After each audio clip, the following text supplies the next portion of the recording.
สบายดีพี่น้องคลิปนี้สิพามาเลาะสถานที่ปฏิบัติธรรมจังหวัดบึงกาฬเนาะ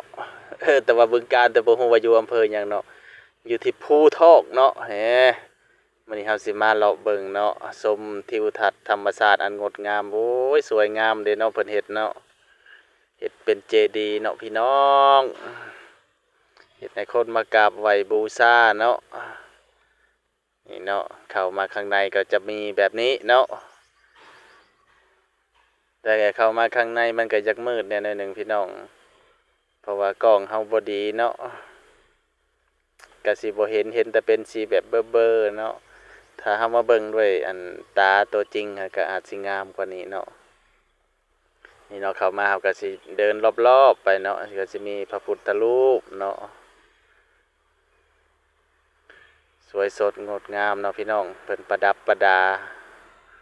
สร้างขึ้นมาเรียนแบบธรรมชาติเนาะเหมือนธรรมชาตินี่เนาะเฮาก็สิเดินอ้อมๆไปเนาะแล้วก็เบิ่งแต่ละมุมเนาะ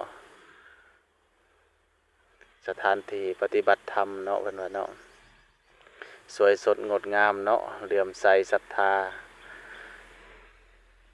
ตอนเย็นๆเนาะคนอาจจะมาหลายอยู่เนาะเพราะว่าเฮาไปตอนมันแดดแห้งเนาะคนบ่หลายเนาะพี่น้องเนี่ยครับก็สิย่างอ้อมๆเนาะข้างๆก็จะมีน้ำพุมีอีหยังนี่หลายๆอย่างอยู่เนาะพี่น้องมีผู้ใดเคยมาแล้วบ่เนาะถ้าผู้ใดเคยมาก็คอมเมนต์เด้อนี่เนาะย่างมานี่ก็สิฮอดจุดเก่าเนาะพี่น้องจุดที่เฮาเข้ามาเนาะโอเคเนาะพี่น้องขอบใจหลายๆสำหรับคลิปนี้ก็จบ